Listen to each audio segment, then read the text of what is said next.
Ainsi se termine notre émission consacrée au merveilleux robot parc. Ouais, merveilleux, c'est le mot. Les rêves deviennent réalité dans un tel parc. Oh, il est l'heure d'aller se coucher, Astro. J'y vais. Bonsoir, pas. Bonsoir, maman. Dormez bien. Bonne nuit, Si, Astro. bonsoir. Dis-moi, Gédéon, Ouais. est-ce que tu as fait tes devoirs pour demain? Pas encore? Je me permets de te rappeler que nous avons du retard à rattraper. Une première année d'études, c'est sérieux. Je n'arrive pas à me rentrer tout ça dans la tête. Encore heureux que tu n'aies pas dit ça devant ton fils.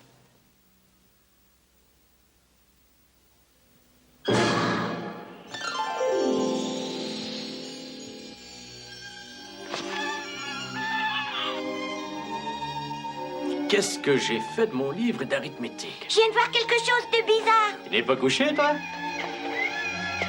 Oh, un signe.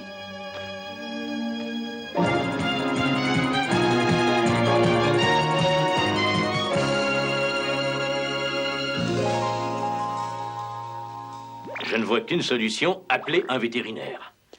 On en avait un pour Plume, mais comment il s'appelait? C'est inutile, ce signe est un robot. Hein? Quoi? Un robot.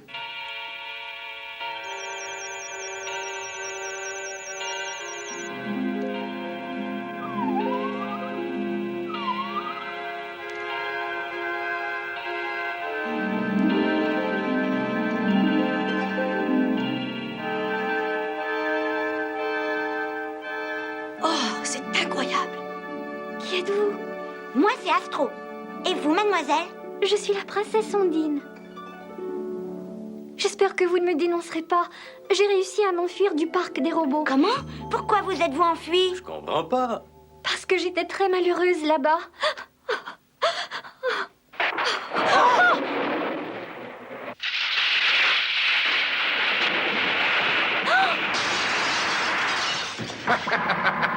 Tu croyais pouvoir m'échapper, hein? Non, ma petite, tu vas retourner au parc avec moi. Nous nous opposerons, hein? Je n'ai rien dit. Tu vas me suivre sans discuter, sinon... Hey! Vous ne savez pas à qui vous vous adressez? Ah non, à qui? Je m'appelle Astro. Ah, j'ai entendu parler de toi, oui. Eh bien, moi, je suis Méphisto, et tu ne m'auras pas comme tu as eu mon ami Atlas. Viens! Oh! Oh!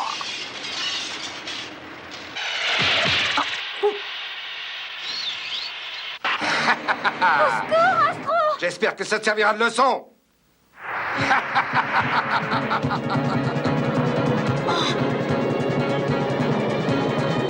Princesse Ondine.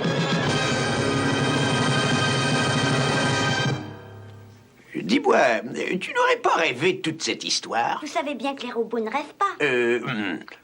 Cela étant dit, est-ce que j'aurais classé par mégarde une plainte émanant de Robopark? Non. Où avais-je la tête? C'est le docteur Zloty qui dirige ce parc. Je le connais. Il suffirait de lui rendre une petite visite pour en avoir le cœur net. Bonne idée.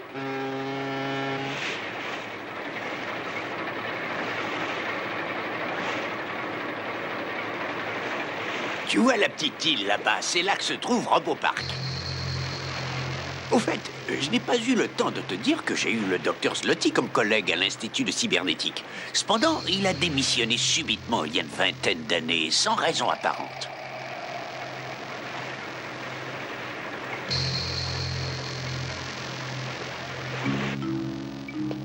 Je ne tiens pas plus que ça à revoir cet Albert Coudrine. Je me retrouvais toujours un pas derrière lui, au temps où nous étions collègues. Mais ne viendrait-il pas dans l'île pour découvrir mon secret? Non. L'idée d'un secret quelconque ne peut même pas lui avoir effleuré l'esprit. Il n'est pas assez intelligent pour ça.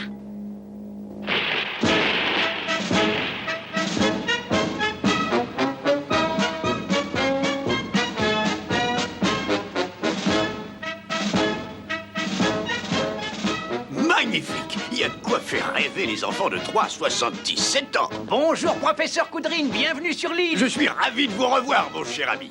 Qui est ce petit? C'est Astro. Astro? Docteur, Ah, mais oui, j'aurais dû reconnaître le plus célèbre des enfants. des enfants robots. Eh bien, tu vas te retrouver en bonne compagnie. Ici, nous avons reconstitué une ville moyenâgeuse. C'est une réussite. Chaque section du parc illustre un conte, une légende célèbre.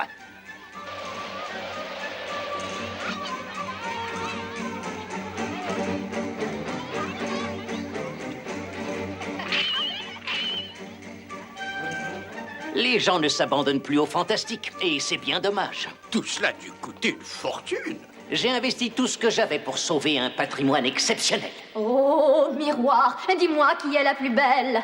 Il y a pousse-toi de là. Oh, miroir, dis-moi quel est le plus grand ingénieur, le plus grand roboticien. Vous, Docteur Zloty, vous êtes le plus grand roboticien du monde. Il n'y en a pas deux comme moi. Bon, allons voir les ateliers de fabrication. Par ici, s'il vous plaît.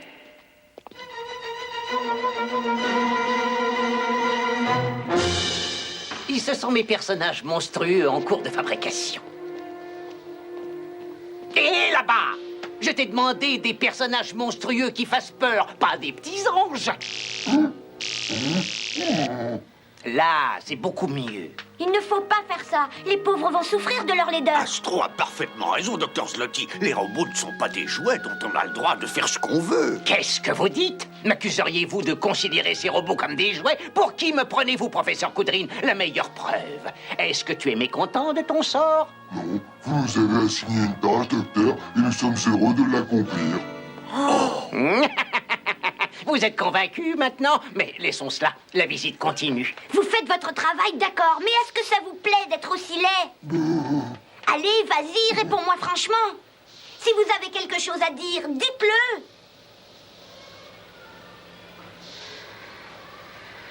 Quelqu'un vous interdit de parler, hein? Qu'oses-tu insinuer, petit misérable? Éloignez-le de ma vue, professeur Kudrin. Nous ne pouvons pas faire grand-chose, malheureusement. La Charte universelle m'autorise à intervenir lorsque des robots subissent de mauvais traitements, mais dans ce cas-ci, rien ne le prouve.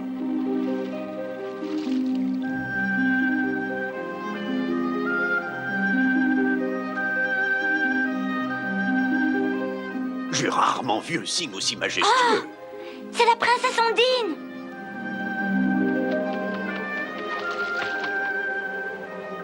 Bonjour, princesse. Vous me reconnaissez? Professeur, posez-lui toutes les questions que vous voudrez. Elle y répondra. Bon, eh bien, auriez-vous subi de mauvais traitements, vous-même ou d'autres robots? N'hésitez pas à le dire. Nous voulons savoir la vérité et nous sommes prêts à intervenir s'il le faut. Professeur! Oh!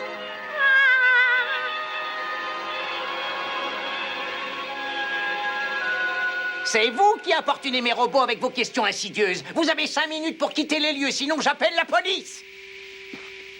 Mais Quoi professeur, encore? Ondine se transformera en princesse à minuit juste. Et là, je sais qu'elle vous dira toute la vérité. Faites-moi plaisir. Attendons au moins jusque-là.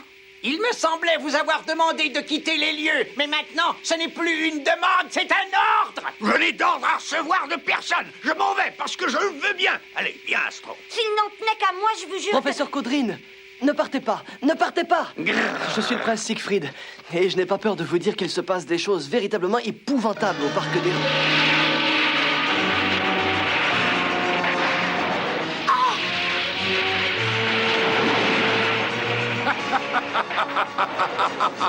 Méphisto! Fuyez pendant qu'il en est temps.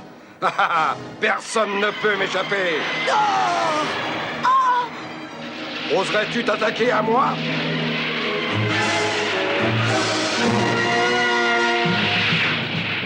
Allez, viens, je t'attends. Non, Astro, c'est à moi de voir ça. Docteur Zloty, calmez votre espèce de cerbère. Ça va, Méphisto, laisse. Je l'ai vu enlever la princesse Ondine sous mes propres yeux, professeur. Qu'avez-vous à répondre à cela, Docteur Zloty? Que votre petit protégé ment ou qu'il a trop d'imagination. Le traitement que vient de subir le prince Siegfried n'est pas le fruit de notre imagination. Pas de la vôtre, de la mienne. L'intervention d'un dragon impressionne toujours les spectateurs, mais ne craignez rien. Ce n'est qu'un simple numéro d'escamotage à la portée d'un enfant. Serait-ce trop vous demander, Kudrin? Non, je ne m'abaisserai pas à vous répondre. Viens, ça suffit comme ça.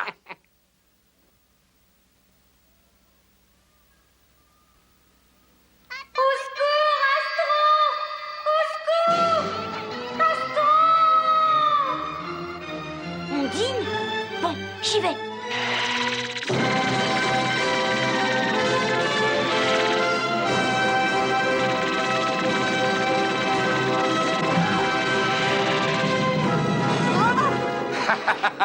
Qu'est-ce qui t'arrive? Faut toujours mettre une batterie neuve avant d'entreprendre un long voyage. J'ai oublié. Théodore? Présent. Mathias? Présent. Astro? Astro? Tiens, Astro serait-il malade? Les robots attrapent des maladies? Peut-être la flémingite aiguë. C'est urgent. J'en viens tout de suite. Soyez sage. Quoi? Comment ça? Vous supposez qu'Astro est en danger? Parce que je ne sais pas au juste où il est en ce moment. Hein? Ce matin, j'ai reçu un curieux appel. C'est vous qui avez envoyé Astro au Robopark, professeur Coudrine? Pour m'espionner? Quoi? Je l'ai pas! Allons, mon cher Albert, ne jouez pas la comédie. Vous avez chargé Astro de monter les robots contre moi. Mais non, c'est faux, je vous Je n'ai jure! ni les curieux ni les menteurs. Que faudrait-il faire, à votre avis? Allez voir sur place, c'est-à-dire aller droit au but. C'est votre devise. Exact. Ils vont au Robopark, si j'ai bien compris. Oui, et ils s'imaginent qu'ils vont pouvoir secourir Astro à eux tout seuls, ces deux vieilles barbes. Il faudrait peut-être leur donner un coup de main. Hey, t'es sourd ou quoi? Eh bien, Mathias, qu'est-ce qui te prend? T'as pas compris qu'il va au Robopark et que moi je vais avec lui? Je te suis. D'accord. Comme disaient les trois mousquetaires, un pour tous et tous pour un. Nous avons constaté la disparition d'Astro, soit, mais il doit y avoir un malentendu. En qualité de professeur d'Astro, je me porte garant de sa droiture.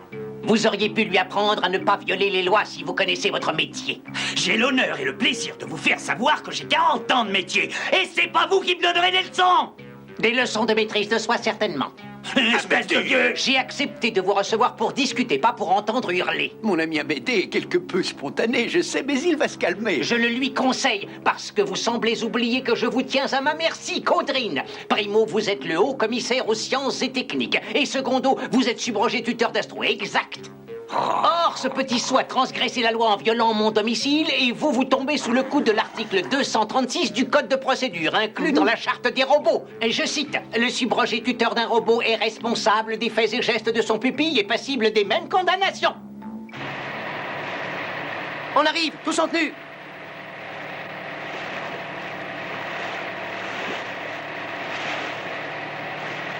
Ne portez pas plainte, docteur Zloty. Je suppose que vous avez une solution équitable à proposer. Exact. Je propose de garder Astro comme attraction Robopark. Comme attraction? À vous d'en décider, Caudrine. Sinon, Astro sera sévèrement puni et votre condamnation conjointe vous fera perdre votre poste à l'Institut. Oh, vous êtes immonde! C'est du chantage.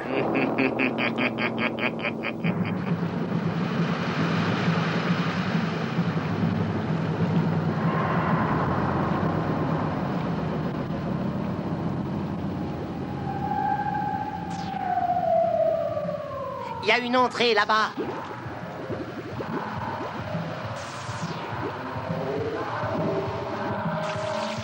Eh ben, on va de surprise en surprise.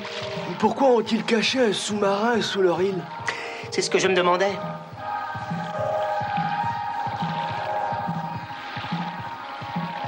Suivez-moi, les gars.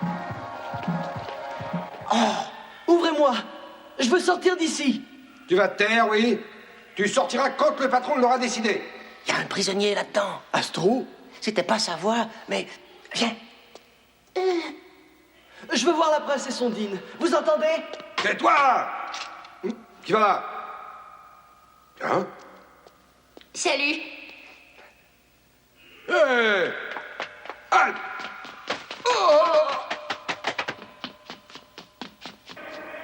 Sors de là, vite. Mais qui êtes-vous? Nous sommes les camarades de classe d'Astro. Est-ce que tu pourrais nous aider à le délivrer? Je suis le maître. Tous ceux qui ont voulu me résister ont subi le supplice du chevalet. Attends que le temps passe. Tu deviendras fidèle comme un toutou. Hein? J'appelle le prince des ténèbres.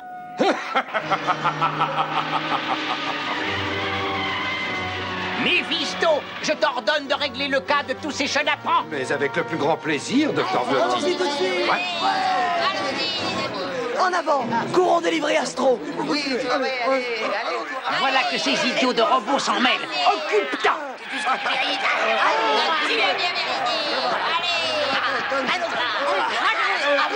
Une pile neuve. Voilà. Tu vas retrouver tes forces. Merci, prêtre.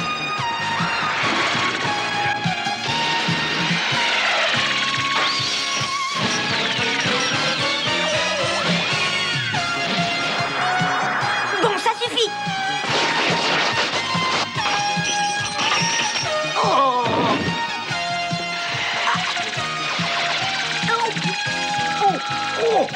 Oh, non, arrête. T'as gagné. Oh, oh, Et toi? Ah, Méphisto! Ah, qui va me défendre? Ah, attendez que je l'ai remis en état. Vous me paierez cher cette trahison. Vos menaces ne nous font plus peur, docteur. Vous oubliez que je suis le maître de Robopark. Et maintenant, nous refusons d'être vos esclaves. Mais vous ne pourrez rien faire sans moi. Je vous ai créé de mes propres mains. Vous n'avez pas de droit. Je suis le maître.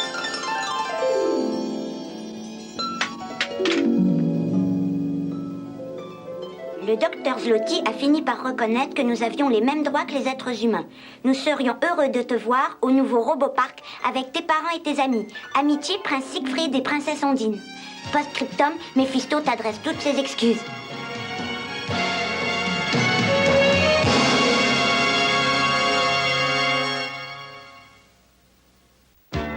Au cours de notre prochain épisode, nous retrouverons Astro en butte à l'inévitable Sirius et à un nouvel adversaire mis en circulation par accident. Frankenstein. Manipulé par Sirius, Frankenstein commet de nombreux méfaits qui vont retomber sur tous les robots. Entre le géant et le petit robot, la lutte est inégale, mais